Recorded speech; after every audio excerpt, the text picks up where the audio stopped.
സുബോധ്, ഇവിടെ അരവിന്ദ് സൂചിപ്പിച്ചതുപോലെ ഇത് പ്രതിപക്ഷത്തിന് എത്ര വലിയ തിരിച്ചടി ഉണ്ടാക്കുന്നു എന്നുള്ളതാണ്. നമുക്കറിയാം, പ്രചാരണ സമയത്തുള്ള ആരോപണങ്ങൾ, ഷെഡുകൾ ഒക്കെ കണ്ടതാണ്. അത് ഇന്ത്യ സഖ്യത്തിനെ സംബന്ധിച്ച് എത്ര വലിയ ഡാമേജ് ഉണ്ടാക്കും എന്നാണ് കരുതുന്നത്? ഇപ്പോൾ ഇന്ത്യ സഖ്യം എന്ന രീതിയിൽ മുന്നോട്ട് പോകുമോ എന്നുള്ളൊരു കാര്യം പോലും സംശയമാണ്. കാരണം ഇന്ത്യ സഖ്യത്തിലെ പാർട്ടികൾ ഒരു ഭാഗത്തും കോൺഗ്രസ് മറുഭാഗത്തു നിന്നുള്ള ഒരു പോരാട്ടമായിരുന്നു ഡൽഹി നിയമസഭാ തെരഞ്ഞെടുപ്പിൽ നാം കണ്ടത്.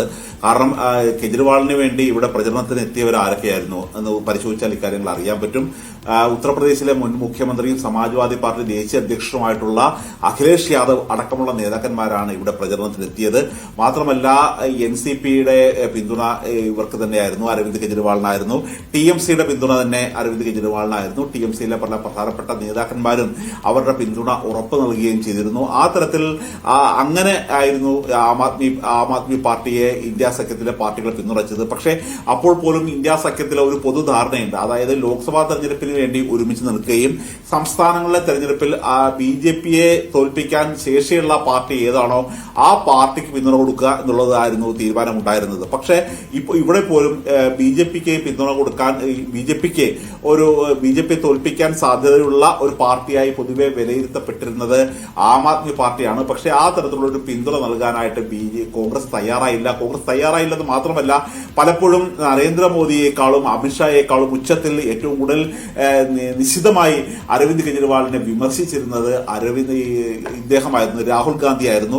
അദ്ദേഹം ചോദിക്കുന്നുണ്ട്, ഈ ഏതെങ്കിലും ഒരു ദിവസം അരവിന്ദ് കെജ്രിവാളിന് യമുനയിലെ വെള്ളം കുടിക്കാമോ, അങ്ങനെയാണെങ്കിൽ ആശുപത്രിയിലെത്തി താൻ കാണാം എന്നുള്ള കാര്യം പറയുന്നു. ഇതുകൂടാതെ ഇവിടെ വലിയ സംഘർഷം ഉണ്ടായിരുന്നപ്പോൾ, ഡൽഹി കലാപം ഉണ്ടായിരുന്ന സമയത്ത്, സിഗിയെ സമരം ഉണ്ടായിരുന്ന സമയത്ത് അരവിന്ദ് കെജ്രിവാൾ എവിടെയായിരുന്നു, ആം ആദ്മി പാർട്ടി എവിടെയായിരുന്നു എന്നുള്ള കാര്യം കൃത്യമായി ചോദ്യം ചെയ്യുകയും അങ്ങനെ വെടിയുണ്ട പോലെ അരവിന്ദ് കെജ്രിവാളിനെതിരെ നിശിതമായ വിമർശനം തന്നെയായിരുന്നു രാഹുൽ ഗാന്ധിയും മല്ലികാർജ്ജുന ഖാർഗെയും പ്രിയങ്ക ഗാന്ധിയും ഉൾപ്പെടെയുള്ള നേതാക്കന്മാരെല്ലാവരും അയച്ചുവിട്ടിരുന്നത്. അതുകൊണ്ട് തന്നെ ഇന്ത്യ മുന്നണി ഒരു ശിഥിലമാകുന്ന ഒരു കാഴ്ചയാണ് നമുക്ക് ഡൽഹിയിൽ കാണുന്നത്.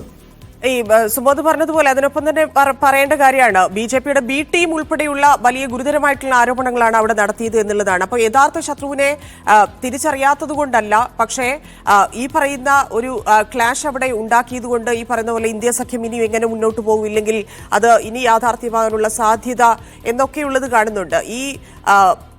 ഇതിലെ ഒരു അപകടം എന്തുകൊണ്ട് മനസ്സിലാക്കാതെ പോയി? ഇല്ലെങ്കിൽ ബി.ജെ.പി അവിടെ അധികാരത്തിലേക്ക് എത്തിയാൽ എന്ത് സംഭവിക്കും?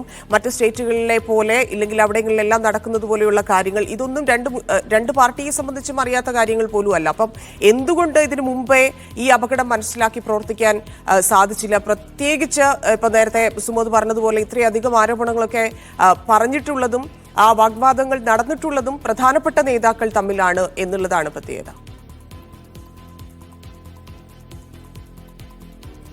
സാധാരണ നമ്മൾ രാഷ്ട്രീയം അടുത്തുനിന്ന് പരിശോധിക്കുമ്പോൾ അറിയാൻ പറ്റുന്ന ഒരു പ്രധാനപ്പെട്ട കാര്യം, ഏതെങ്കിലും ഒരു പാർട്ടി മൂന്നാം സ്ഥാനത്തേക്ക് പോയെങ്കിൽ പിന്നീട് അവർക്ക് തിരിച്ചു വരാൻ വളരെയധികം ബുദ്ധിമുട്ടായിരിക്കും എന്നുള്ളൊരു കാര്യം മനസ്സിലാക്കും. കാര്യം സാധാരണ രണ്ട് പാർട്ടികൾ തമ്മിലൊരു പോരാട്ടം, ഭരണപക്ഷത്തും പ്രതിപക്ഷത്തും അവർ ഇരിക്കുന്ന സമയത്ത് ഒരിക്കൽ പ്രതിപക്ഷത്തിരുന്നാൽ വീണ്ടും അവർക്ക് ഭരണപക്ഷത്തേക്ക് വരാനുള്ള ഒരു സാധ്യതകളുണ്ട്. പക്ഷേ ഒരു പാർട്ടി മൂന്നാം സ്ഥാനത്തേക്ക് തള്ളപ്പെട്ടു പോയി കഴിഞ്ഞാൽ പിന്നീട് ഉള്ളൊരു തിരിച്ചു വരവ് വളരെ ബുദ്ധിമുട്ട് തന്നെയായിരിക്കും. ഇപ്പോൾ തമിഴ്നാട്ടിൽ കോൺഗ്രസിന്റെയൊക്കെ അവസ്ഥ നമുക്കറിയാം. അതേസമയം കർണാടകയിലാണെങ്കിൽ കോൺഗ്രസ് എപ്പോഴും ഒരു കൃത്യമായ ഒരു പ്രതിപക്ഷമായിട്ട് നിൽക്കുന്നു. കേരളത്തിലും അങ്ങനെ തന്നെയാണ് ഉള്ളത്.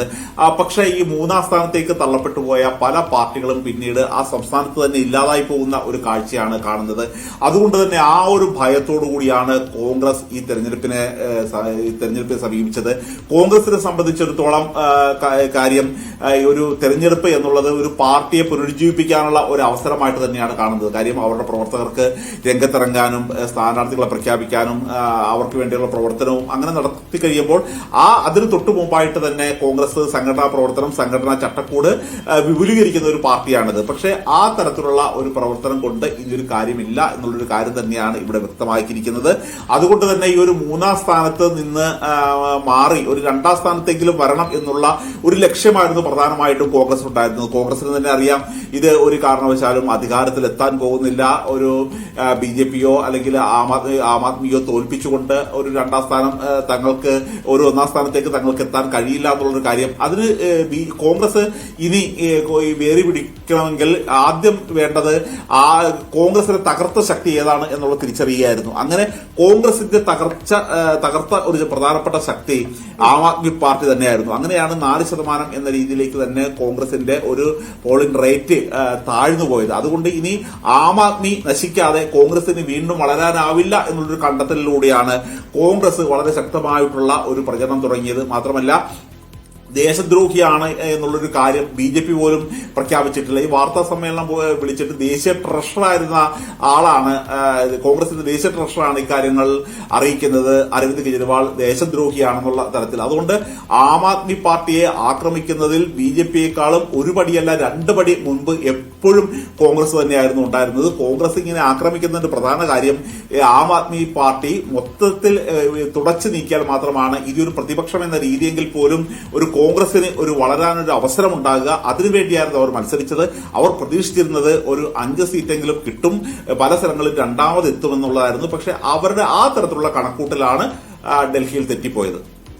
യെസ്, അതാണ് ആ കണക്കുകൂട്ടുകൾ മുഴുവൻ തെറ്റി എന്നുള്ളതാണ്. ക്യാപ്റ്റൻ കെജ്രിവാളും വൈസ് ക്യാപ്റ്റൻ മനീഷ് സിസോദിയും ഉൾപ്പെടെ ആം ആദ്മിക്ക് തോൽവി അത്രയധികം സമ്മതിക്കേണ്ടി വന്നു എന്നുള്ളതാണ്.